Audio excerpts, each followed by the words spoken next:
Coming to you live, but not really, from the planet Nebulor, home to Charli the Space Otter. This is Stars Reach News Recapped, with your host, Madcap. Hey everyone, welcome back. This week I'm trying something a little bit different. I was gone for a few days, didn't have enough time to do my typical deep dive video, so instead we're going to be recapping the news. And joining me today is my friend Alexa here. Hello, hello. So to start things off, let's really quickly take a look at some of the previous patch notes. Came out not too long ago. Just run through it real quick. There was it's a minor update compared to some of the previous updates. Resolved some stability and connection issues. That was much needed fix, but also brought in a brand new gas and fog system. Yep, I think I've already noticed the clouds looking much prettier since it's been added. I mean, don't look now, but just over there, there's a little bit of cloud down here in Charli's. Not sure where that came from. Hope it's not a gas leak. Oh, you're right, yeah. That's not a normal color. It's a little green, little glowy. Yeah, little green, little glowy, little concerning. The effects are looking pretty good, but they are currently static. So we don't have any weather or environmental changes to it. It's not dynamic or biome specific yet, but it is going to be. It's going to be used for clouds, toxic, dangerous gases. I know my last video we talked about all the different types of dangerous gas pockets you might hit during mining, like the corrosive, the poisonous, the explosive. I want to see some explosive gas. Just saying. That'd be fun. I want to just blow a big hole in my mining operations right there in the tunnel. Just suddenly a massive cavern. But on top of the gas effects, we also now have brand new underwater visuals that are looking pretty nice, using similar techniques to the gas rendering. So when you get down underwater, you see like the light rays casting through and the shimmer and kind of the flow of the water. It looks very pretty underwater now. All right, so aside from the patch notes, we also got a brand new kind of behind-the-scenes sneak peek video that the developers released on YouTube showing off a world generation update that should make it a lot easier to develop really cool-looking alien worlds that we can populate the galaxy with and start exploring. I believe you've waited to watch this video, haven't you? Yes, yeah. I've been patiently waiting, but like the more I've heard about it, the more interested I am in seeing what they've revealed there. Yeah, because we wanted to get your reactions basically right at the get-go. So what we're gonna do right now is us on our recording end. We're gonna pause this and we're gonna go watch the video right now. Alexa's gonna watch it for the first time. Pop back in, and we'll see what we thought. Okay, so initial reaction. Floating islands. I did not know that there's going to be floating islands. I believe those are supported by anti-gravium. And then my other thought is I went straight into programmer brain and computer science brain. And I was like, oh my gosh, this is so interesting. I want to see the code behind this. Meanwhile, I'm sitting here just thinking, it's like, some of these examples look like old school Minecraft amplified worlds that I used to have a lot of fun exploring. I mean, that was one of the things they said something about, that they were doing it in like meter generations.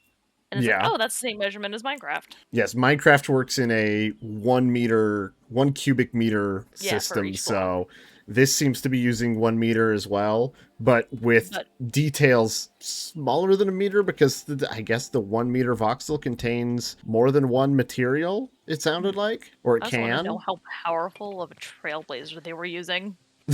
Oh yeah, that was just turning everything red. They actually used that during that community event. I saw a bit of the community video where they took that thing and made, I believe, a big lava pool. So I mean, it does look like we're going to get a lot more really interesting worlds to explore. I kind of want to know what those big archways are made of. Like, what material is that? That is a good question. It didn't look very metally. Yeah, so But yeah, I mean, saying it was inspired by the worlds of Avatar and stuff, and it's like, yeah, I can see that. That definitely reminds me of the magic of watching Avatar the first time. but also, are we gonna kind of have a repeat of the themes of Avatar in those types of worlds? Oh Because no. because are those arches and things going to be a valuable resource that people want to mine up? But at the same time, it's destroying the beauty of the planet. Yeah. So it would be more I also find that compelling and interesting if it is made out of something valuable. And what's kind of cool about this system is it kind of sounds like as the game continues development, since worlds will cycle in and out, we'll get new worlds all the time, they could develop new topographies over time as well, and we would have Mhm. entirely new things that we've never seen before. It's an exciting looking system. I cannot wait to see it land in the playtest and in the early access. Moving on to our next thing here, just a couple days ago. Actually, it was yesterday at the time of recording, but it's gonna be a few days when the video comes out. The fireside chat came out. I think the first thing that caught my eye was they were doing some performance updates and using mesh clustering to increase performance, increase frame rates and stuff. It sounded like it was particularly effective when they were testing it on, the flora, the plants. I know that's going to potentially be a big deal because I've seen what some of the playtesters will do, and I've seen how they densely pack gardens and sometimes entire worlds with foliage. and anything that helps performance right now is very critical. Of course, we only see the performance on the client side. They also are spending quite a bit of time working on performance on the server side as well. So another feature that I'm particularly excited about, and we're going to get a taste of very soon. They mentioned that the buildings, the structures on Haven, the starting kind of tutorial world, are soon going to be replaced with brand new versions of the buildings using the new building mechanics that are coming soon. But these new buildings are going to arrive before the building mechanics are given to the players. But we've only seen little bits and pieces of it. Yes, they've shown a little bit. They've shown some screenshots. They've shown some video at a previous fireside chat. And I am ready to see some of these buildings myself. I want to climb them. I want to grapple up to the top of them. I want to explore them. I want to see what this system can do. And that sounds like we're going to be able to see the results before we get to actually play with it ourselves, which I'm looking forward to that all the same. Then they also showed off a brand new trade window. Seemed to be cleaner, nicer, a little less clunky than the current trade window. A little less confusing. Yeah, because they do have a tutorial quest at the start that shows you kind of how the trade window works, because that's how you give an item to a quest giver to finish part of the tutorial. Yeah, I remember the first time I opened it up, I was very confused by what I was looking at, and it took me a little bit to figure out what in the world I was doing. But of course, they're also working on an entire facelift to the UI. Whole new skin. Said they're going to make it more modern, cleaner. Everything is getting redone, so it's all going to have kind of this overhaul and this new look to it. Honestly, I like clean looking UI, and it looks so nice. Yeah, and I'm wondering, there were some interesting screenshots there that made me wonder if it's going to be a little more modular, or if it can be a little more modular. I know some MMOs and games, when you open your inventory, it's a window, not a full screen thing. Ideally, it'll be something like that. Especially with an MMO, when you're sitting there and you bring up a full screen menu, and I think there are some MMOs that do it this way with the full screen. It feels for a moment like you're stepping out of the world a little bit. You can't see what's going on around you. I want the chat to be there. I want the world to be there. And I want a window. I do have to ask you about a detail whenever they were showing that off. Did you notice what type of crafting station they were showing off? Oh, the placeholder. I'm pretty sure that's a placeholder. It was a placeholder. It It was was a a air fryer. yeah, an air fryer. I've got one of those. I found that very amusing. I mean, who's to say there may be some sort of air fryer in this game. I just don't think it's that one. That one looked very placeholder. And then on top of that, they're bringing a whole new HUD, kind of moving things around, kind of cleaning it up a little bit. Same with the other parts of the UI, it looks like. Still open for debate exactly how they're going to tweak. They're playing with some ideas. So not everything in that HUD is set in stone. Yeah, because that reticle is going to be very nice. Being able to look at something and tell if I'm actually close enough to grapple it or if I'm just going to send my grapple to nothing. Yeah, that's always it's always a bit hit or miss with that grapple. Sometimes you think you're close enough, but you're just out of range. Mm-hmm. Be nice to know when to grapple things. You're going to be able to see that battery level on your tools on the side there when you have a tool equipped. You know, the charge shot's going to be on the other side. Other abilities and cooldowns are going to be visible. And you can toggle this stuff on and off so that if you want a more minimalized reticule, you can go ahead and do that. Yep. Size it up, size it down. A little bit of accessibility feature there. I'm not much of a UI designer. I wouldn't know where the best place for anything is. All I know is I have enough trouble at times trying to figure out when I'm streaming, where do I put my webcam? Where is it going to be the least intrusive on all the UI? And sometimes there's no good answer. Yep, you just have to find the one that works the kind of best. They're redoing some new crafting screens as well. Because you were talking about the air fryer. That's part of the asynchronous crafting stations that are going to have processing slots, and it's going to take time to actually craft something in those. I worry because you never know exactly how much time they're going to start putting things behind, but... Because, I mean, is it going to be super long, or is it going to be more manageable? You know, you play games like something like Minecraft, and you put a stack of something in the furnace to cook. It's going to take a long time for full stack, but an individual one is not too long. But you never know. There might be some high-end things that really is going to take a long time. There's going to be tiers. There's going to be recipe tiers. They look like there were 6 tiers that I saw on there. Those will be determined by the skills you go into, right? Right. They said the skills determine, I guess, your crafting tier, and then you go out and you acquire recipes. So it's not, the recipes aren't necessarily coming from your skills. They're coming from, I don't know, it's probably coming from things like loot. Obviously, there's the player economy. I assume you can probably buy and trade recipes once you and other people have found some. So that'll probably be some of the easier ways to get maybe some of the lower level ones. And continuing with the loot a little bit, they did talk about how resources and components that you find may end up having stat mods to them. And then those stat mods they'll carry over into the crafting process and into the final product. But those you'd probably have to manually add, because I think they also have, like, you can just do auto. So yeah, they did show an auto to kind of fill things in quickly. And I don't know, I feel like you'd have to be careful with that. Yeah. You don't want it to blend together some of your junk resources with some of your actually good resources. They did show, I believe, that they're currently going to be capping these recipes at 5 ingredients max. Currently, yeah. That's nice, not having to worry about having like 20 things to make one thing. And they also showed a glimpse of something else and talked about it briefly, but didn't go into a lot of detail. That was the grayed out experiment button. And then when they went to the next screen, it said for later. Yeah. So that is a very Star Wars Galaxies sort of thing to have in there, because crafting Star Wars Galaxies also had an experiment button and experimentation points.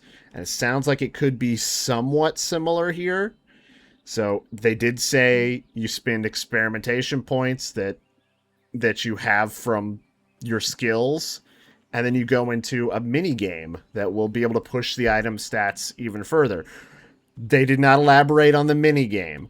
I don't feel like Star Wars Galaxies really had a mini game there so much as just allocating your points and then rolling the dice. Oh But gosh, rolling dice. I don't know how the mini game's going to work here. I'm excited to see. But I think then we kind of got away from UI and crafting and stuff. We started looking at a few other things that were work in progress, like the sliding terrain with the animation, the kind of the texture animation that showed the soil just kind of flowing, almost Yeah. a little too liquidy at first, but But it's better than it just, whenever it's falling, just appearing on the ground suddenly. yeah. And I mean, we've got our last video where we showed a cave in where you just kind of start seeing it's almost like the wall is like bubbling out at you. So, if you have a little bit of an animated texture going on, you can kind of get the better sense that it's actually kind of falling in rather than bubbling out at you. There was another thing here that I feel like Raph said something about not talking about, but I want to take a moment to hone in on this. I don't know what the plan is for implementation. I don't know how exactly this works. It seems to be on Rathcoster's wish list for features in the game, talking about jumping on a bit of terrain, causing damage to the material's adhesion. And then if you jump up and down on a ledge of a cliff, you can then break it off and I guess fall into a ravine Wile E. Coyote style. But there was even a screenshot of a little kind of peak or spike or spire thing jutting out of the side of a mountain. And Raph even said that right there. That's what I want to jump on and break. So it does sound like a really interesting feature. Literally changing the world just by, I don't know, jumping up and down on it, walking on it. I would love if there was to see that happen. Taking Raph's idea just a step beyond jumping. If it's a really thin piece that you're walking out on, would your character's weight be enough to break it? Oh, that would be cool. Without jumping at all, just walking out onto it. I don't know. Thoughts for Raph, I guess. The next thing they briefly mentioned, and they didn't go into any details, they're just kind of saying that's on the list next, was they talked about points of interest generation would be coming after world generation, which obviously that makes a lot of logical sense. Yeah. I am looking forward to these worlds not just being more alien and interesting in general, but also, could you imagine some of those nooks and crannies, those caves, those overhangs, secretly hiding in the shadows like some sort of ancient alien research bunker or something like that to explore? Yeah, it'll be really fun. I love exploration and mysteries in games like this. A long-lost pirate base. Space pirates? Well, that's normally a thing, right? Find a space pirate base. Be a space pirate. Take it over. Make it my home. Exactly. That would be kind of fun, too. Yeah, I wonder if they'll have, like, restrictions against, like, just taking over a point of interest and making it a base. I don't know that they're too big on restrictions. So, I mean, if it's a planet that you can build on and it's a planet you can put a homestead on, why wouldn't you be able to drop a homestead inside of some ruined POI and say, I live here now, this is mine? They have so many worlds to play with. Why not let people do that? Anytime I can skip making my own thing and have a pre-made base, I will not say no. I would like a nice place to live that either comes from something I can just claim for myself out in the world, or I know they're going to have a system where architects can sell pre-built blueprint type things or something along those lines. I also wouldn't mind paying more, yeah. Yeah. Just buy it from the player economy. Why not? Another thing on the list was improvements to the Pathfinder compass for better guidance. No more flickery, which way is it actually pointing me? Well, not no more flickery, just clearer guidance. It'll tell you things like to stand still to scan. It'll scan and it'll tell you if it's a weak signal or a strong signal. And depending on the strength of the signal, it'll still flicker some. Yeah, I mean, I don't mind it flickering. It's just like, I don't know what it's actually telling me at the moment. Personally, I just listen to the sound and follow the sound cues, but we're talking more of an accessibility thing here, I think. Mm-hmm. And just another way to kind of maybe have multiple queues to kind of help hone in faster. Yeah, because I think the first time I ever used it, I had already turned down my volume and I did not understand what you meant by following the sound.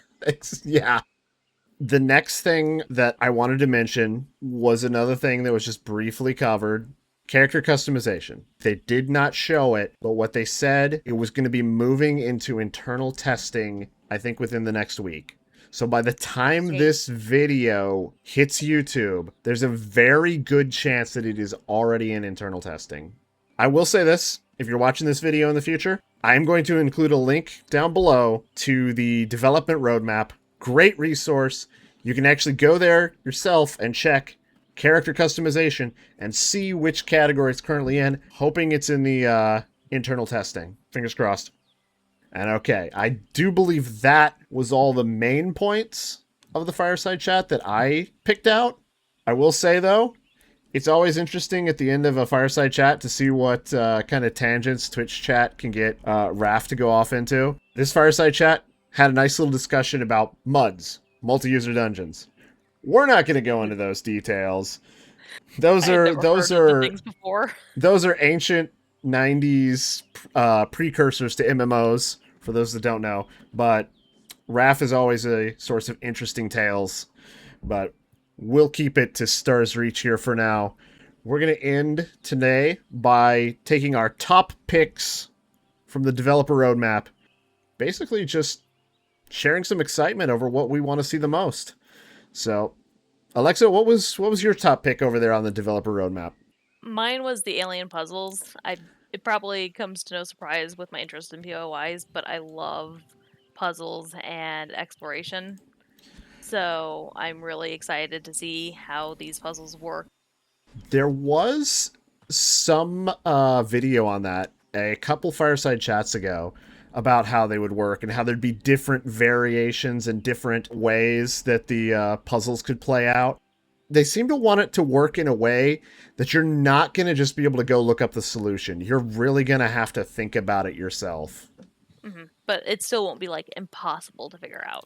Right, right. They're also going to have varying degrees of difficulty, which, of course, I do imagine there probably will be some very entry-level versions of certain types of puzzles that'll just be like, that could be solved by my 1-year-old. The one screenshot that we get in the internal testing looks like there's alien lettering on the puzzle, which will be fun to learn how to decode. I don't know exactly everything that these are going to be used for, but I imagine one thing is locked containers with loot. Because they had something like that in Star Wars Galaxies. Smugglers with the slicing skill, which is kind of like, I guess, a lockpicking and also hacking type skill. They could kind of slice into these things, open them up, get the loot out of them, and get some experience for it at the same time. The weirdest thing possible that I had encountered, and was relatively common, was if you had a locked container, sliced it, opened it up, and the loot inside was a locked container. Like Russian nesting dolls. It was great if you wanted the experience more than anything else and you were just breaking into these things to try to level up. It was great to find another one inside. That's amazing. Just double security. Yes, yes. And people loved using these things as decorative containers in their houses once they were unlocked too. You could store stuff in them. You could throw them around in your house. It was great. Which actually kind of leads me directly into my top pick. I am most excited about this new building system we're going to be getting. I mean, currently in the game, there are 2 building systems that are the main ones being used right now. The Instaformer blocks, which kind of remind me of building with kind of like Minecraft blocks. But you can kind of build walls, foundations, very, very cubed, very flat. But then we also have the Fabricator, which lets you build props and place props and things.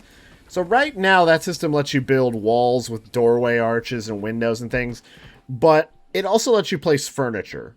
When the new system comes in, I think the Fabricator is going to stop building walls, stop building doorways, stop building windows, and it's going to be purely for furniture and props and things. Because the new building system, I think, is going to take over the main this is the structure part of the system. It looks like it'll be able to have a lot more texture variation too. Yeah, there was Which a lot more with even the layering of textures. Oh, you're right. Yeah, I think with I'm really one of the excited. ones they built, I think they showed a couple different different ways of laying it out. Same structure, different patterns. And this new system is the main reason why I haven't done a deep dive into homesteads yet, because I know that even though the Instaformer and the Fabricator are both going to remain, the focus of building a homestead and a structure for a homestead is going to shift to this new system. So I kind of want to see how long it's going to take for that system to hit the playtest and then do a deep dive. Yep, and see what kind of things people create within like the first 2 weeks of having it. Oh, good God. I mean, just look around us right here. This is what people have Yeah, done with Instaformer blocks and the Fabricator, and it looks awesome. I love amazing. this Yeah. place. I do believe this covers pretty much everything we were going to go into on this recap. I want to give a special shout out to Hubert, Chayce, and JustaMirage for letting us use Charli's as the backdrop here for our news recap. I'm gonna build my own studio one of these days, but again, probably waiting on that better building system. Until then, this place is amazing. They've done some great work here. Great place to pick up a drink, have a drink with your friends, chill out. There's a place for dancing and music. There's a pinball machine over there in the corner, and I think they've even got some claw machines that I've heard are the least rigged machines on Nebulor. I don't know how many places you can find these machines on Nebulor. Maybe over at the cinema. I haven't checked, but it is an awesome place. Thank you very much, everyone, for joining us. We'll be back to a new deep dive video next week. Topic to be determined, so hit that subscribe button. Till next time, everybody. Bye.